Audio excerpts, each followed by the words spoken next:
So let's get started for today. Welcome everyone. Okay, so let's talk about today's pieces. Well, it's just one piece.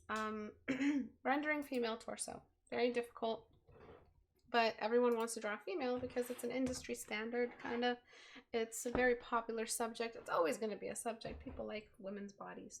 We all come out of a woman's body. We just like drawing them. So you see it in masters, you see it in like older work, you see it in book covers, you see it in magazine covers, you see female body in comic book covers. It's everywhere. But it's a thing that is very least studied for you guys. You guys get the face, yeah, for sure. You guys know how to draw a pretty girl face. But sometimes, not knowing the anatomy, you always end up drawing a very stiff body with a very pretty face. So who here has that in their gallery or their portfolio? You just have a very stiff looking female body, but like the prettiest little face you've ever seen. The reason why you guys are dealing with that is because you don't equate, the importance to each other. So for the female form, it's equivalent in importance to the body as it is with the portrait, because it's just one big package. You're talking about the curves, you're talking about the breasts, you're talking about the stomach area, the shoulder, the neckline. Neckline is probably way more feminizing than even the breasts, because of course you have girls who have smaller breasts or models who have no breasts, but they have this very high femininity to them, and that's the neckline. So you guys are not really understanding how slender a neck should be or how it should be shaped. I'm not really talking about weight at the moment. Even heavier girls have that very distinct femininity to their shoulder and neckline. So I'll talk about that today, but because our portrait studio model only has one size, we're just going to talk about a specific size. So I'm going to set up the portrait studio model, and again, it'll be on sale. So if you get excited after watching today's class and you want to buy it, just remember, in like a week, in less than a week, it'll be on sale. So just wait it out a little bit. All right. I mean, if you can't wait, that's fine. Just throw an extra 20 bucks my way.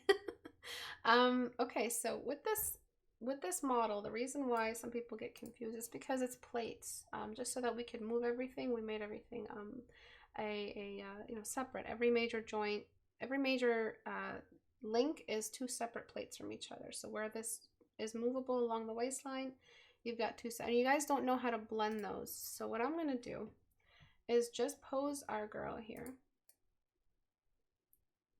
Just a very simple pose. I'm trying to just stay true to what you posed this way. So I'm going to put that there. I'm going to put that there. And what you have is a shoulder line that is like that. So the reason why a shoulder line does that is because the whole body kind of shifts in that way. So wait, which shoulder was low? Oopsie. All right. Okay, that other shoulder was low. So this one is lower. The reason I'm shifting this way is because I'm going to be shifting it back that way, straight. So she must be like sitting in this way or standing in this way, and then the neck I'm going to shift back straight. So she's doing some kind of shift. And Portrait Studio really teaches you how to understand the way the body moves. So you probably would have just moved the shoulders, right? Had you seen this reference, the movement starts in the waistline. The movement starts in the hips. That's why you have these movements in the upper part of the body, because the lower part has more motion in it. You got the legs, the lumbar part of the back, which does a lot of the motion for you. The lower back, the spine, is where a lot of the movement happens. You don't really move that much with your upper spine. It's mostly the lower spine attached to the hips and the back and the bum and the thighs.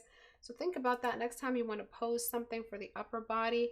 Almost always it is a motion that starts in the lower half. If it's a sitting character, you don't really do that much movement. And if it's a sitting character where everything is static on the lower waist down, and there's motion in your reference on the body at the upper body, look out for, you know, just stuff in the arm. Is one arm higher? That's why one shoulder may seem like it's higher.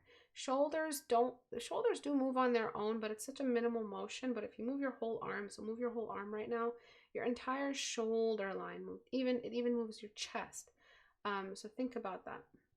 I'm going to turn off the joints, and I'm going to adjust the light by pressing 1 and just do that. So what I'm going to show you, the reason I'm moving the light in this way is because when we cast the shadow off the breast, stomach, diaphragm, shoulder, collarbone, we can actually see it. When you have a light shining right on, like a camera light, you don't see anything. You see slight rotation value, and that's about it. You don't really see much.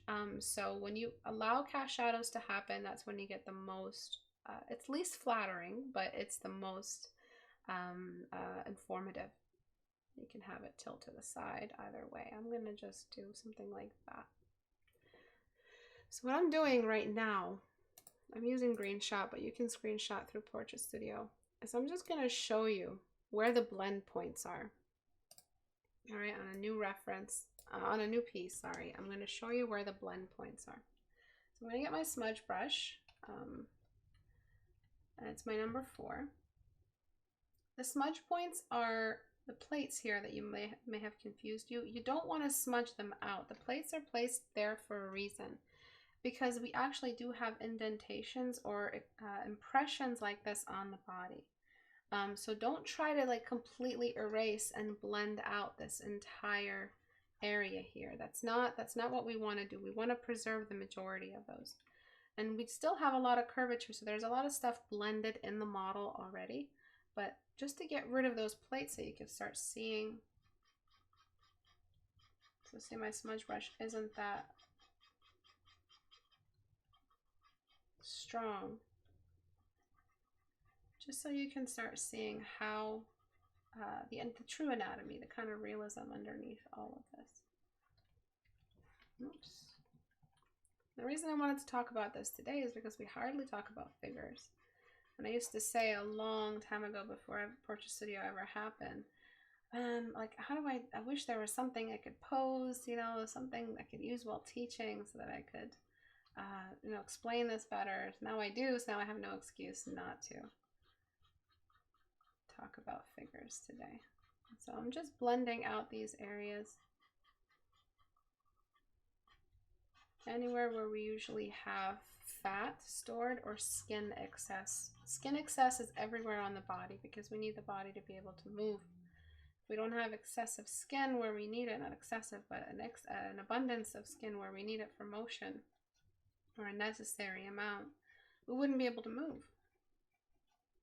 So there's areas that are not necessarily fat reserves, like right here, that still need to be blended out because we still have pockets of skin hanging out.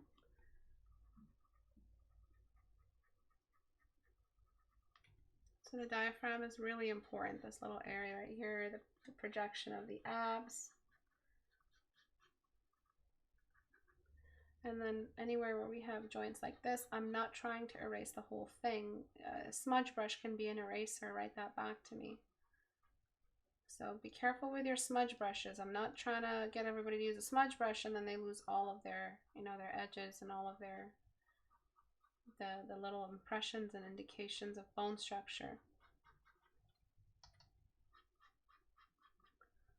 All right, so this beautiful cast shadow right there. And then this whole knee thing, you have to make sure, this whole cluster, you have to make sure you're smudging that with a pretty small brush, because again, you don't want to lose all these indentations. You want to keep their impression. So you see how I'm keeping the majority of the shadow there. At the end of the day, you should always use stuff in tandem with reference.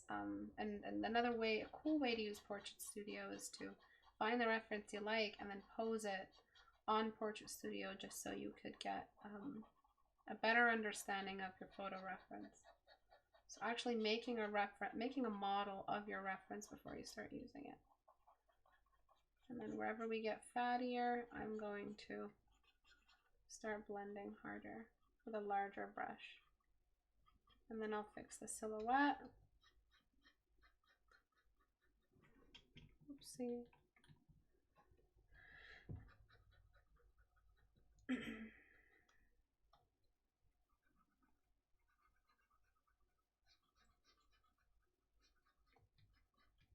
And almost done. So you see how I want to keep that little shadow of the upper arm intact. I want to keep that intact. And for those who want to photo bash using Portrait Studio, this is how you do it. It's a very easy process. Next thing, I'm just going to clean up the silhouette because all those plates are collapsed on the side. And then I'm going to try to keep the clump here. This is where you start bringing in the realism and the clumping skin, which we couldn't add to Portrait Studio because it'd be crazy to add skin on top of that. Like it's a straight up model for 3D animation, so we couldn't do that. That would have been very difficult to control and animate. So I'm just doing the skin myself. Alrighty. And then I mean, you can make the shine go way higher on the model, but I'm just going to manually add some in. So for the shine, just in between the breasts, there's a little shine light right there, which actually I might have smudged away accidentally. So I'm getting rid of that. So let's talk about some of the more important things to have when rendering a female body. All right, let me get rid of the head real quick. So this is a very standard kind of athlete's body. A lot of the time when we think about the female body in art, we want to exaggerate the features that make it read as a female. So we have from the waist up, so from the waistline up, we want to shrink the body a little bit. So we end up with a larger hip size. And everyone's, version of a perfect female body is different. But this is very important because what you don't want to do is accidentally have a V shape that throws all the mass of the female body towards the shoulders. There are females that look like this, I know. But what we want to do is teach the student a very standard body type and go from there. So the hip size ends up being much bigger than it was before, as you can see.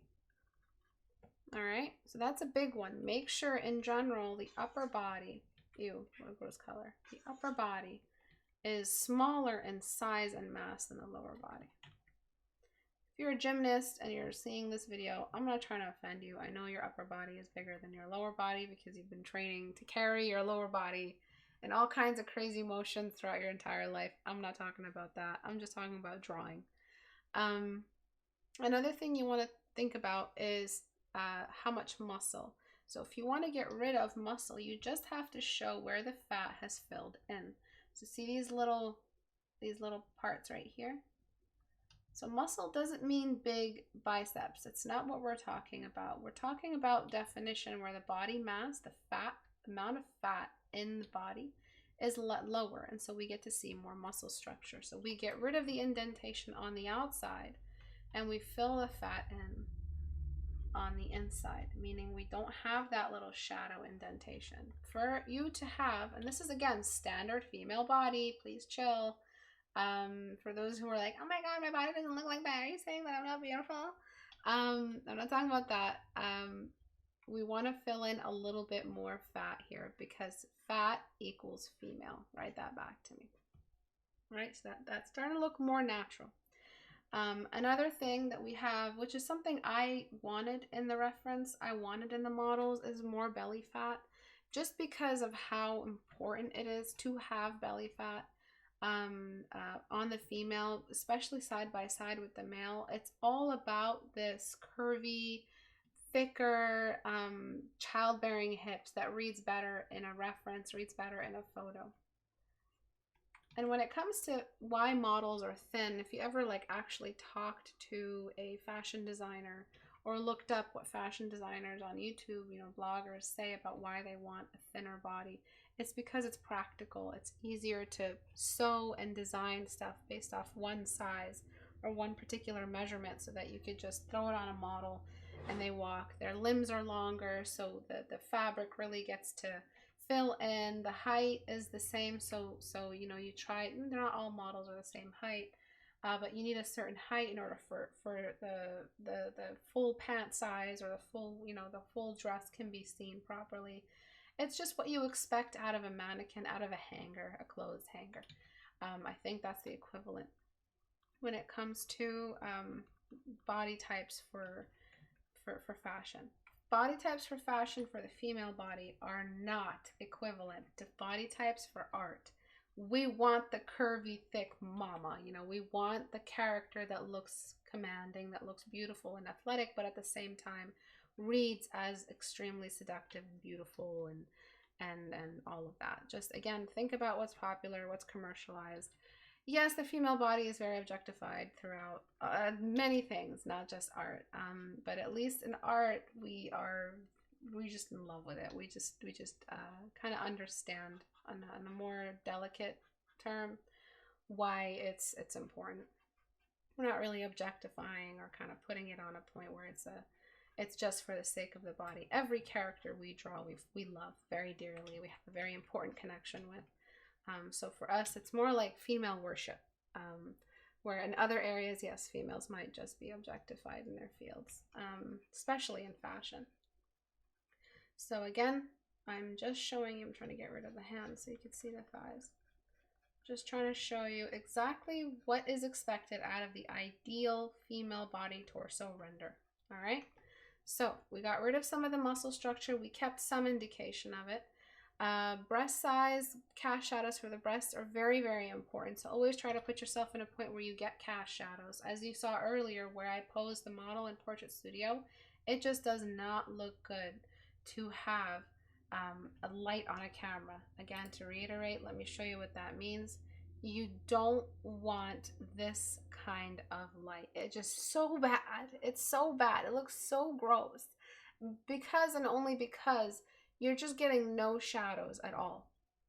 And you're getting this super, it's like playing a game with none of the shadows turned on, or like PS2 graphics. It just feels like it's impossible because at no point, as humans, the way we see each other is with the sunlight either above us, a candle below us, a candle to our side, a lamp above us, a room light ahead of us, you know, so you know, just a overhead light of some kind. So our relationship or our visual library understands things with cast shadows. So again, why do we have, so anyone can reiterate that to me, why do we have such a big connection to images with cast shadows, and why do images without cast shadows feel so icky? So can anybody repeat what I just said?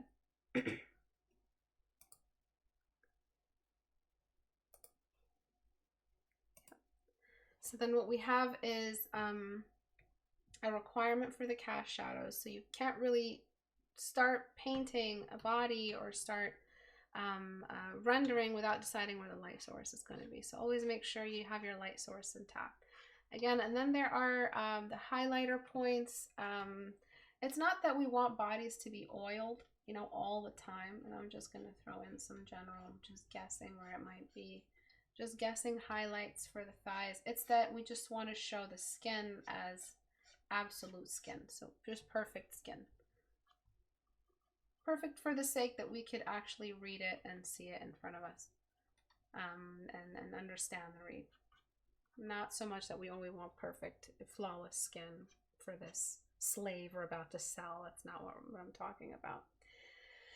We like shadows because they make us see the forms of our body. It's all flat when it's all light. Yeah, because we're used to be in a light environment where the cast shadows are always visible. I like to think the primary light source, the subject, and the camera should be in some form of triangle. They should not be all in a line. Excellent, beautiful. That's very well said. So moving forward, let's talk about pigment. So when we're painting the female body, any body, doesn't matter. What we want to remember is blood circulation. So when you have more blood in a certain area, blood is dark. And so when we have hands, feet, head, all of that looks darker than the torso, the thighs, the pelvis, all of that looks much lighter than the hands. The hands are extremities, and so they end up having more blood traffic there and end up being darker, which is not something we could have modeled in, because we're not just going to throw a Westworld model in our portrait studio, a sentient creature, for the sake of posing. All right, so our models aren't that advanced. I wish though, but no. Okay, and then I'm just trying to select the model here. Okay, so really, really important to remember to darken the hands, oopsie, feet and head more than the rest of the body, because that's where a lot of blood hangs out. Knees as well.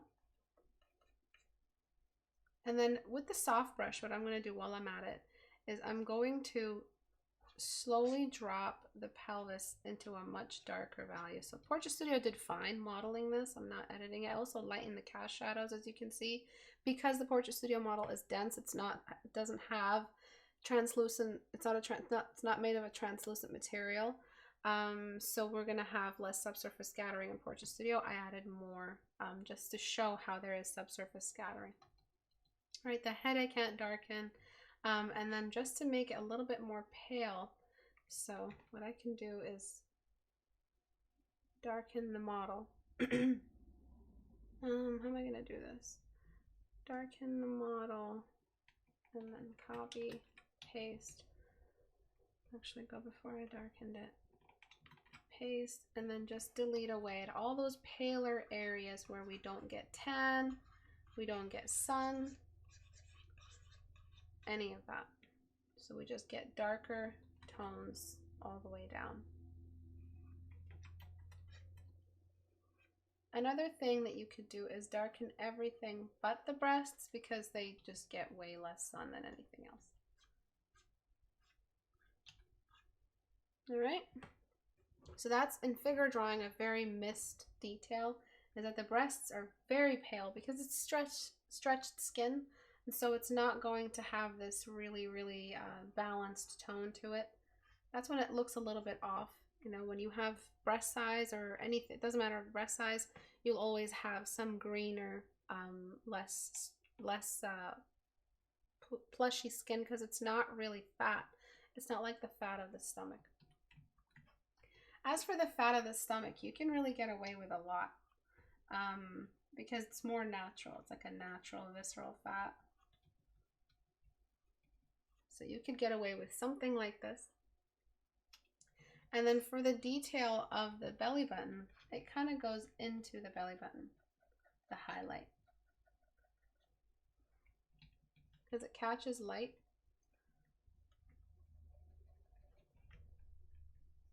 As for the folds of the breasts, you can just throw in a quick line if that's the type of breast it is. It really just depends on what you're drawing.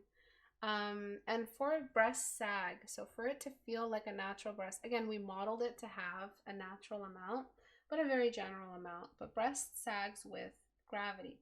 So you're going to swell the downward C shape this way.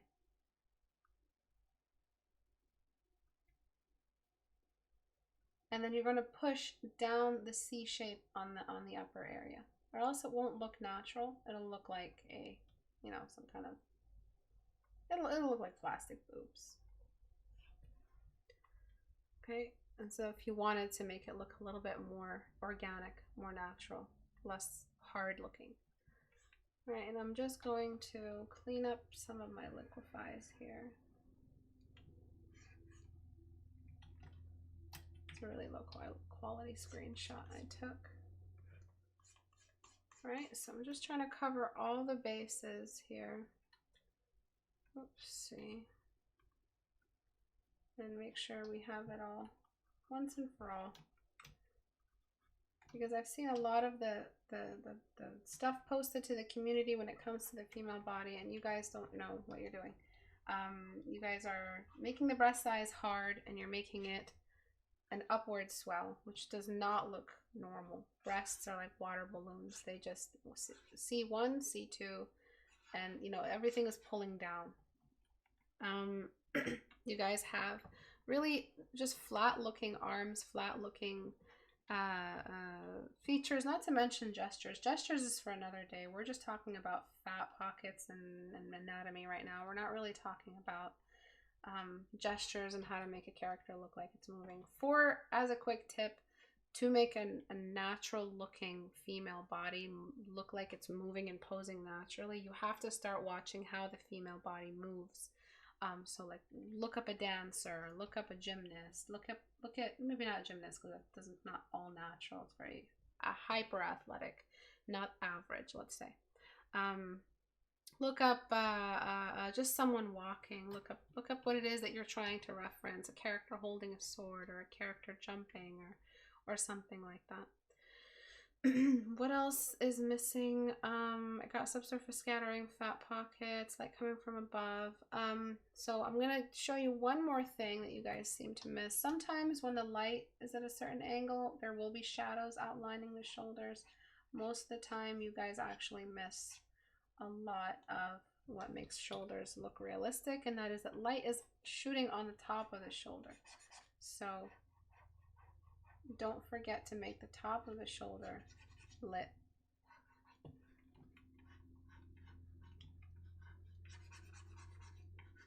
Alright, so what you guys can do in response to today's class is just start doing some female figure studies and post them on the Reddit.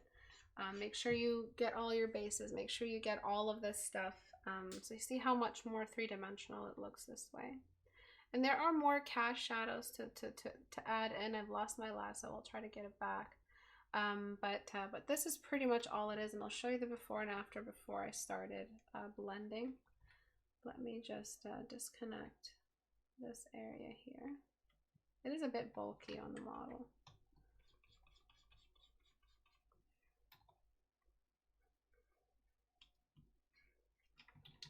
And you can even just do exactly what I just did today. You can just get the model and blend it out. Just practice your blending. It's a great way to practice your blending. And then I'm going to throw in a bit more bounce light on the lower breast just here because I added more highlight. Right, so again, even just practicing your blending is adding mileage to your mind, to your visual library, because it's giving you a chance to understand where it is you have to blend. Right, so that little bit of highlight took us a long way. It's just in one area.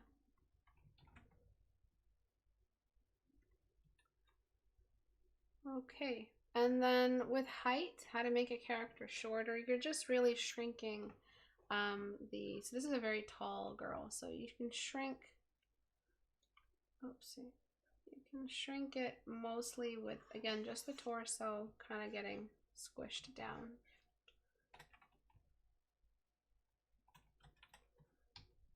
So you're just bringing things down closer. That's really how you want to shrink. You don't want to shrink every component or shrink grab everything and make it shorter, every major, or grab the entire piece and shrink it down. You want to shrink components. So you're grabbing one section and tucking it in so the spine is less long. And then to make legs shorter, you don't shrink the femur, you don't shrink the thigh bone, because that's one of the longest bones in the body. It feels very anatomically incorrect to touch the length of the leg like that in any disproportionate way. And anywhere where you have, for some reason, the shin bone being as long as the femur, it starts to look unnatural. So you want to keep the femur looking very, very long in comparison to every other component. So you're just grabbing just a little bit of the knees and then moving them up just a touch. So now she looks much shorter, but the femur is still extremely long and relatively close to where it was before we started shrinking her. So it's just shrinking the legs in a very small way. right? It's all really to do with the spine. Arms are also still very natural looking. If you want to shrink the arms, you shrink just this area right here. Forearms are also a spot you can shrink, but don't try to shrink the whole thing in uniform. You're grabbing one section and stunting its growth just a little bit if you want to make a character look shorter. If you want to add weight, if you want to make a female look a little bit chubbier, you start by removing the waistline first, because that is where most fat is stored. So let me actually, because I don't want to do both arms, one of them is touching this, so it's more work. You just get rid of the waistline, really. Thighs are always thighs, they're always chubby. Breasts are always chubby. The arms, you can thicken those and you can make them come out this way. So you kind of lose that inward indentation all the way.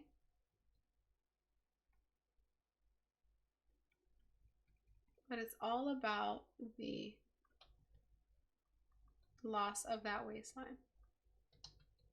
This indentation for the thighs is also gone.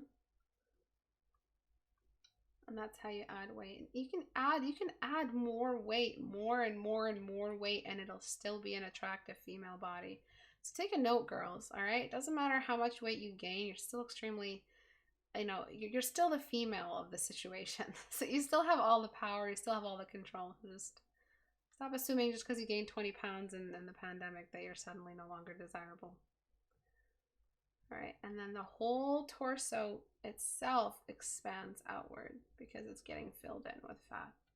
And this isn't even an overweight girl. Like, please, if you look like this, you're still hot. I'm not saying y'all are fat. I'm saying this is just how fat stores in the body should you need to paint a character that has a bit more. So you can see how we're getting rid of that waistline, but still extremely curvy, still a lot of curvature. Thigh gap is also pinched in. Maybe I could use the pinch tool. Some people have an apple-shaped body where they have super thin legs and a thigh gap, but they also gain weight on the top. And if you're me, you have gigantic thighs. All right. I have thunder thighs, bro. I scare people at the gym. No. They're too big. All right. And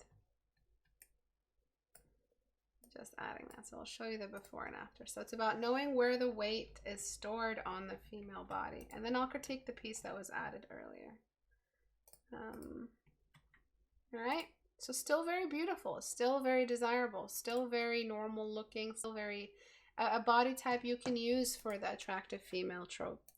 But remember, how we gain weight, how you make a character look bigger, isn't by doing this, which I've seen in the community. This is not making your character look fatter. This is making your character look like there is a space-time continuum tear and light is being stretched, so the image of the person in front of you has been stretched. There's no equivalent to this in the real world. We don't stretch like this unless it's a photo you've altered. That doesn't make any sense.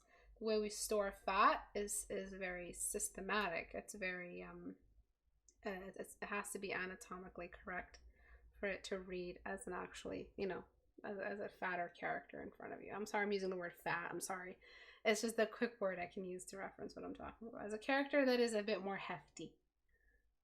Alright, so don't do this to make a character look fatter.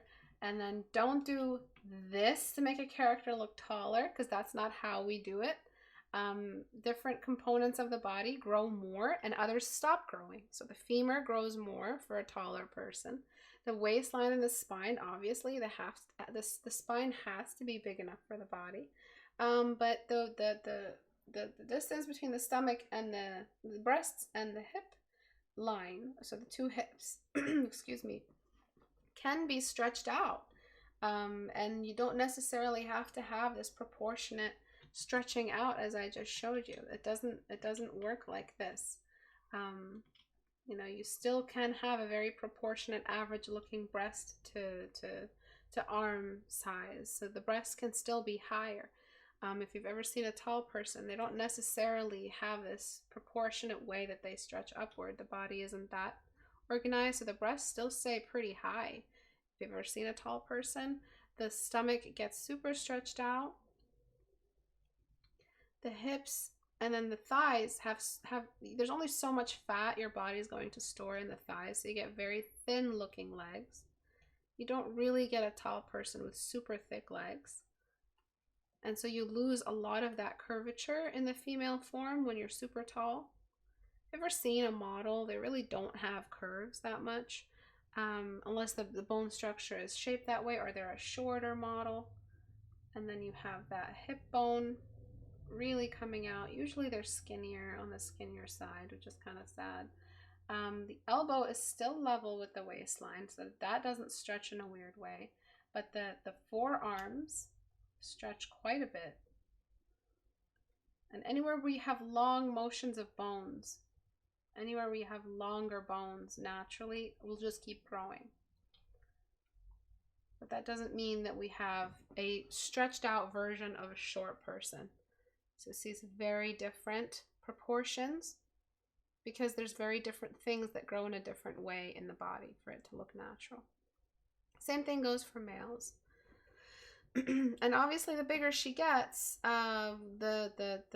this is just completely gone. We eventually have a, let me double the layers. We eventually have an outward motion in the stomach. And so we don't have that indentation anymore. And then we have muffin tops where there's just more fat, because fat stops storing after the bones. So it kind of just starts over and starts storing fat in the thighs. So we still get something of a little indentation for the thighs. And then what's gone is that indentation. So we remove the indentation on the outside, we have to remove it on the inside as well, as I've shown you. And then we get a much bigger stomach and a much bigger sphere. What else? Does anybody else have any last questions before I critique the one that I picked for today? And then the stomach, belly button kind of gets lowered and moved over because it's now pushing out, catching the light. Like that. So you increase the size of your brush because you're talking about what? A larger body of fat.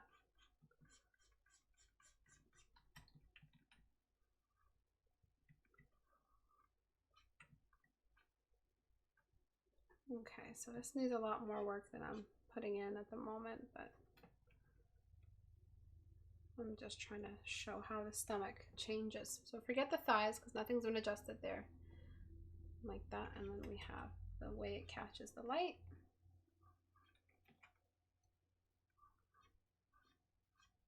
Which is very important as well. Because you can't just have a shadow, you have to show where the light is caught. Oh, that's why my belly button is between my nipples. No, that's not what I'm saying. Yeah, because tall people need a lot more calories to sustain themselves, so often they are lankier even if they eat a lot. I don't think there needs to be a euphemism for fat. It's just part of the body, yeah, that people can have more or less of. What decides belly button placement? If it's a fatter body, you're going to have a sagging stomach fat that's going to pull the belly button away from the body. So away and down. If it's a thinner body, the stomach gets tucked back up. Kind of looks like a sleepy dude. I can never look at a female body without seeing a sleepy character. But yeah, and then the placement of the belly button when you're thinner, it gets tucked back up. It's usually just under the waistline. If you create a little V line from the waistline, it's just under there if you create a little belt. So it's like it's right above the hip line. It's not at the hip line. It's not above the indentation of the waistline or the curve. Thick thighs, save lives. Any questions at all? Shrink components, not the whole body proportionately, because it doesn't work like that. It'll just look like a stretched image. Of course, like if you had to transition a character from skinnier to fatter for some reason for your comic book or something, hopefully you choose starting out the weight of the character you're interested in.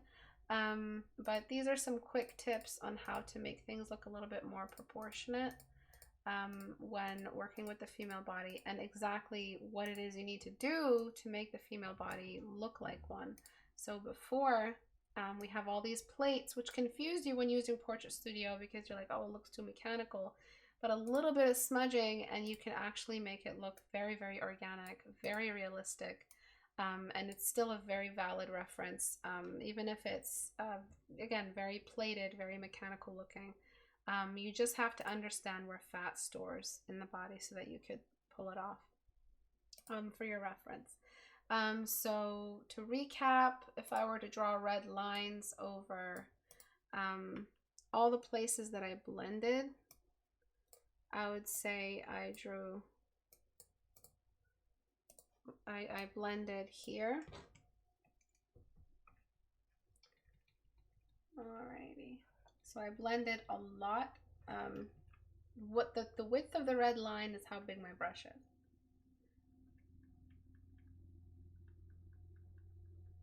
Right, so you're just blending away the line of the plate, really. You're just getting rid of that. You don't have to get an eraser or paint over it if you want to paint over. See how smaller my line is, how much smaller around a bony area.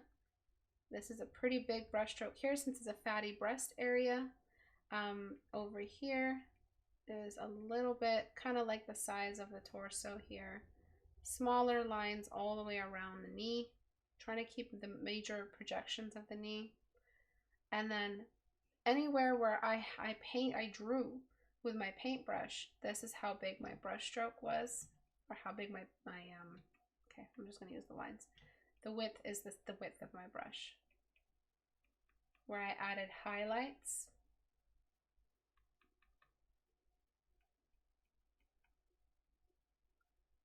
Right, and you see how my brush, the way it tracks, it moves with the contour of the surface I'm on. Those are the only areas you have to blend out when using the female model on Portrait Studio. Everything else is already prepared for you, along with other things that I mentioned. So decreasing the shoulder size if she's less athletic, getting rid of the indentation on the outside if she's less athletic, if she's more athletic, keeping the shoulder size and keeping that really defined rock climbing shoulder. And then there's the neckline, which I didn't talk about because I didn't have the head, but please make sure that neckline is there in your piece. You don't try to hide it because the neckline feminizes a lot.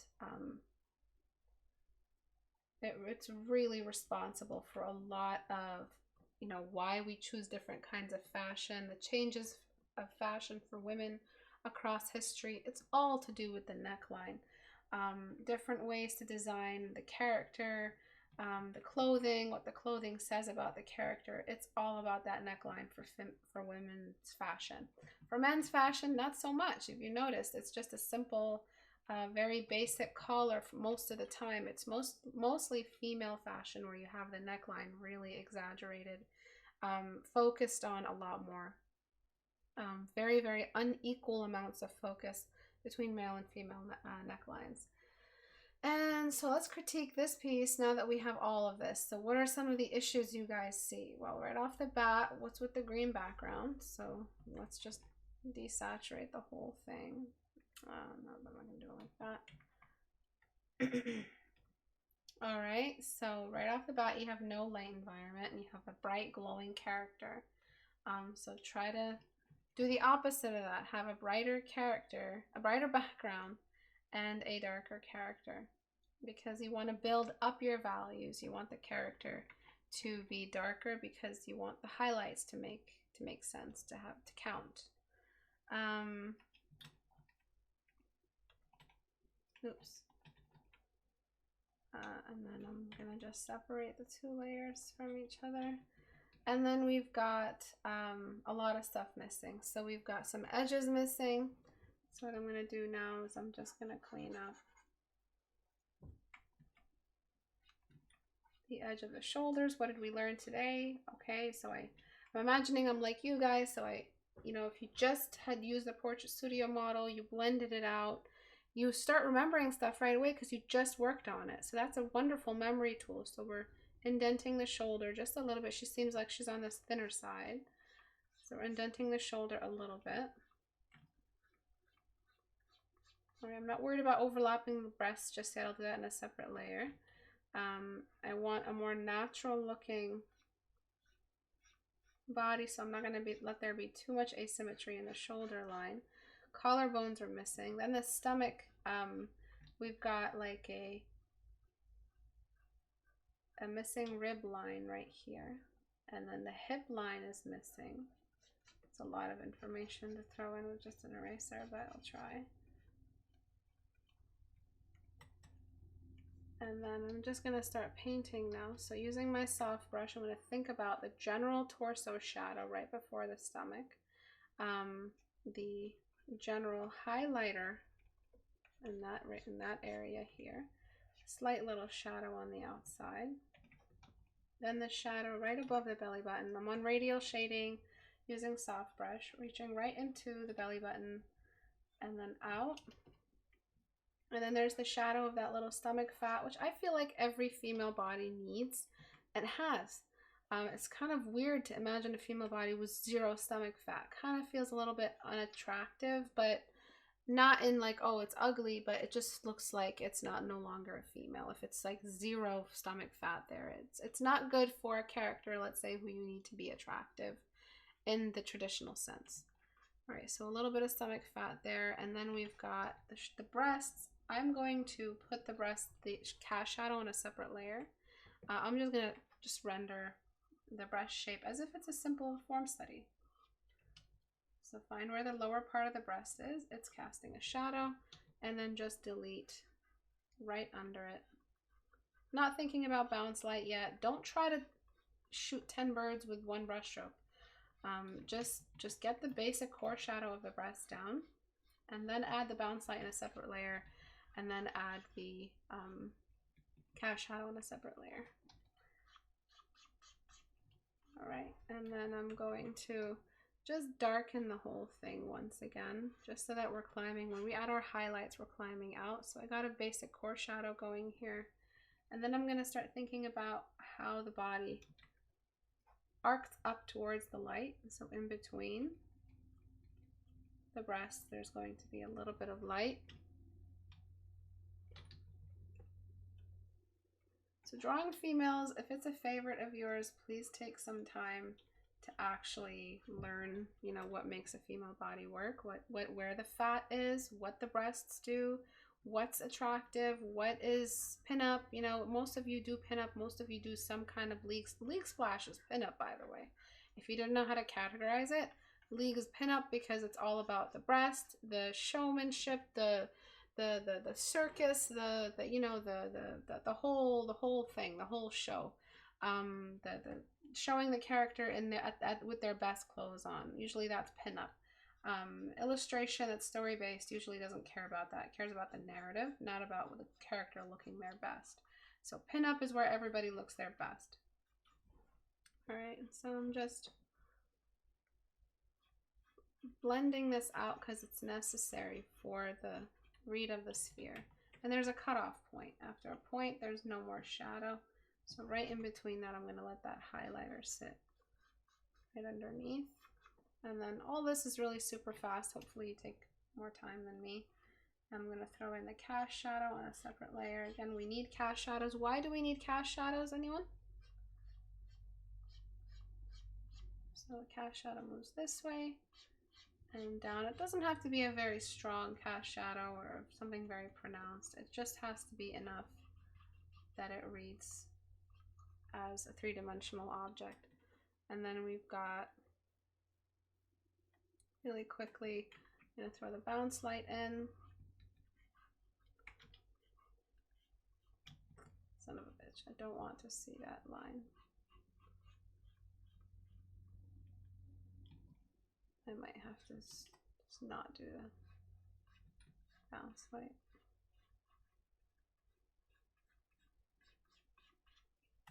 It's fine. All right. Because cast shadows are jewelry. Excellent. Cast shadows are like they dress up your painting. They are the thing that it just looks real. Okay. they look great in a photograph because they are the artifact of the light source in the painting. It's like the presence of the light source almost. Right, so at the end of the day, the edge line of the breast is actually the bounce line. It's not even a shadow line. Up here, we have to start thinking about when it stops being a boob overlap on the torso and when it just starts being the torso again. So after a point, you can't have an edge around the breasts this way. These breasts are far apart. So you have to blend out a bit. Down here, well, over here, first and foremost, is the edge line that does not have any sag to it, which I will fix in a moment. I'm just connecting it back there. So I'm going to add shadow on this side.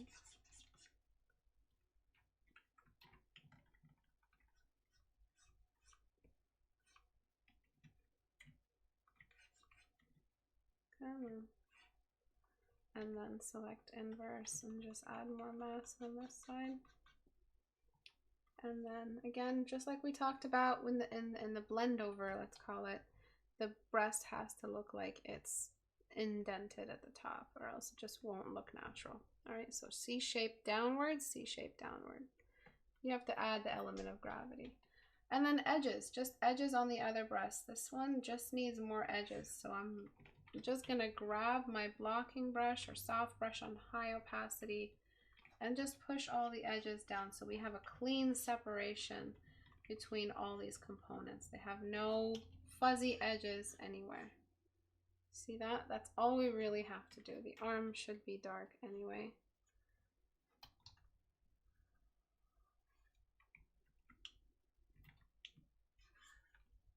Oops.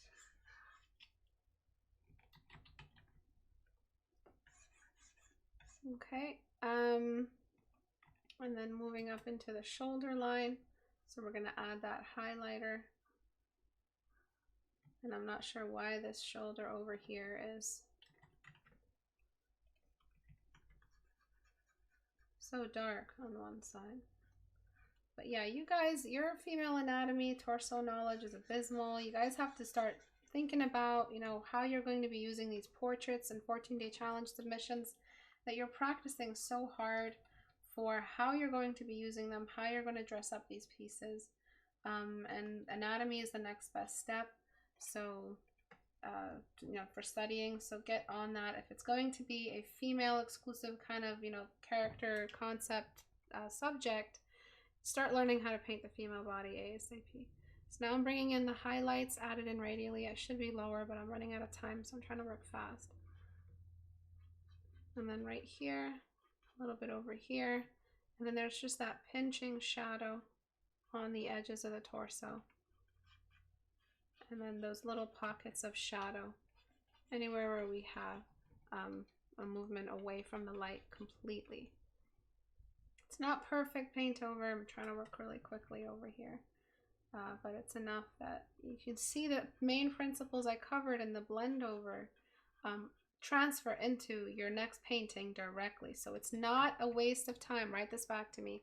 It's not a waste of time to sit there and just blend at the portrait studio model. Just practice where to blend. It's already ready for you to blend it. It's already in need of blending. So this over here is already in need of blending. Practice where to blend before you do your next portrait, before you do your next figure study. That way you have a good idea of what the layout is going to be, what the landscape is, and what's expected of you. If you're going to try drawing your very first torso with your very first attempt at blending with no reference, you're going to fail.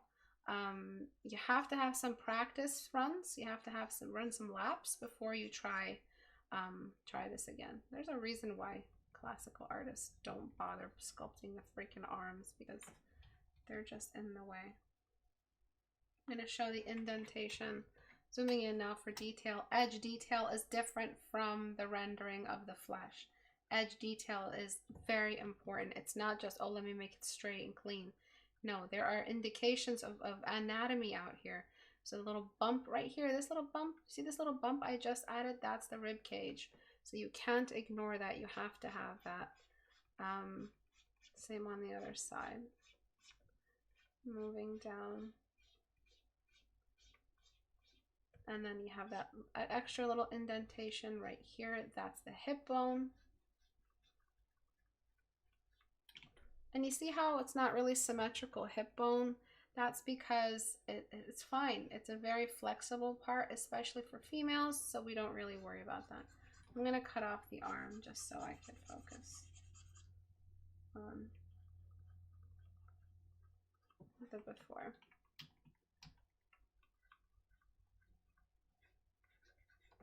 All right, and then the edge of the breast on this side is hidden with the arm.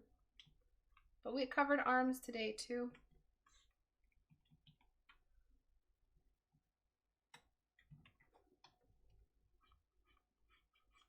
So if you are interested in Portrait Studio, it'll be on sale. Wait it out, be patient. Just give it a week and it'll go down to $45. And if you are interested in it for your friends as well, let them know that it'll be on sale. It's a great learning tool, as you can see. It's not a waste of time to just sit there and just practice blending, pose the model, move it around, understand the joints of the body.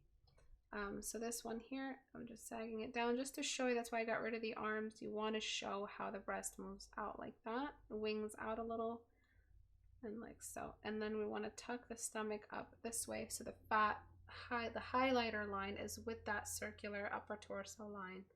And then you see how you can add a little bit of highlight here and a little bit of shadow for the belly button. The belly button shouldn't be that hard to render. There's also like a little highlight above the belly button just there. It's just like light, dark, light. It's not a hard pattern. You just have to show this little guy, this little circle right here. And the rest is just clean up. I'm painting really, really fast, faster than normal. Bear with me here. I'm cleaning up my mess. All right, so any final questions about the female torso? How often do I stream? Every Tuesday and Thursday. Currently, I'm just on Thursdays, just so I could take it easy on my schedule a little bit, because I'm still a little bit tired. So I've been trying to just lower my workload a little bit, and been using that time to kind of sketch. Speaking of sketches, I have been hosting sketch streams on, sketch challenges on Instagram. So what I do is I post a very simple picture, and it's also on YouTube stories. So if you have not already, please go to YouTube and click on the subscribe button and make sure your bell is on all. So you get all my notifications, including the sketch challenge notifications on YouTube community. I wish Google community was still a thing. On the YouTube community, I send out a little post with a picture that says, this is today's sketch challenge. It can be digital, it can be traditional, there's no rules. Yeah, and you guys just do whatever you want with that reference. It can be stylized, it can be wild, it can be an illustration, it can be a simple line sketch, whatever you feel like doing that day, but it's just a little sketch prompt to kind of lower the pressure of, your creativity and give you something. Decide on what, decides for you how you're going to propel your creativity that day, which I think is very nice because it really inspired me. So this is the before. I'm gonna flatten, and after. So we have now more presence of the light source, and let me fix the levels real quick. We have more light source present. Meaning that we're painting everything with the light source in mind. The character isn't just glowing, which you had an issue with. You see how the breasts are more circular. You do have a nice little indent here, but it's not enough. The breast here is almost completely a circle, right there. And then you have the straight line for the shoulders where the hips aren't doing much and the breasts aren't really on that angle as well. So that's why when I did mine, I leveled them back. So there is a slight tilt upward, which is the same slight tilt for the shoulders.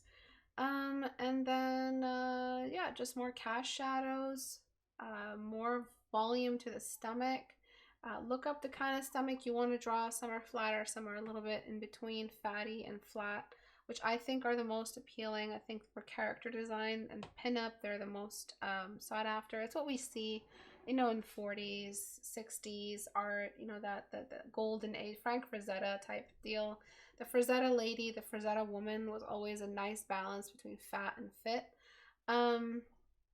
And then just getting rid of that dark background and just letting the light environment help the form. It's just a form study. It's just a torso form study, and then it's cool when you fragment the learning process so that you could just separate and study blending one day.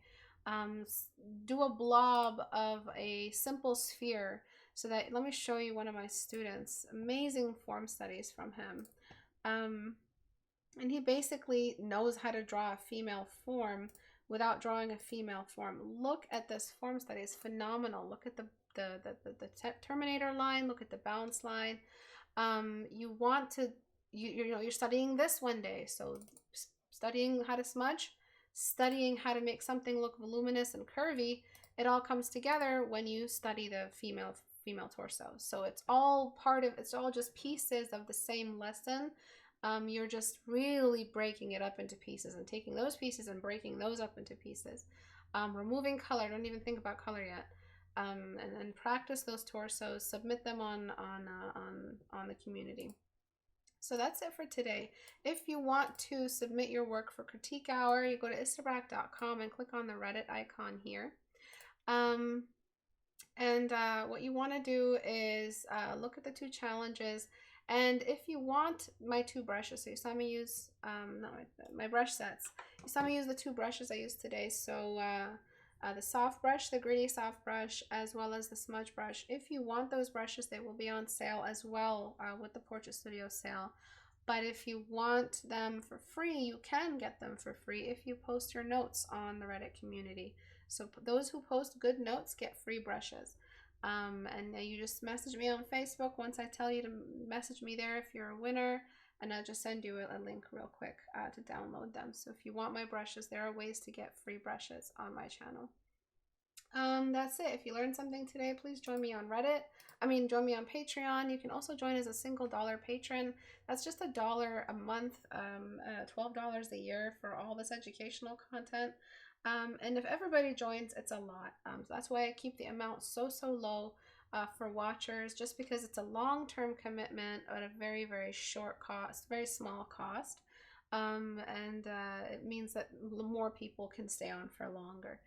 But if you are looking for educational material, every other tier has that. My PSDs, video recordings of me critiquing student homework, time-lapse work of my personal work, all that is available on Patreon. Finally, the current community challenges are up. Make sure you go to Reddit to read through those. To buy Portrait Studio, it's just istebrak.com on the store icon right here. Thank you everyone for coming. I'll see you guys next class, next Thursday at 5 p.m. Eastern time. Hopefully I can start moving back into Tuesday and Thursday very soon, because it is getting to be a little boring having one session a week. It's just too boring for me. So yeah, I'll see you guys next class. Thank you everyone for coming. Hope you guys learned something today. Bye.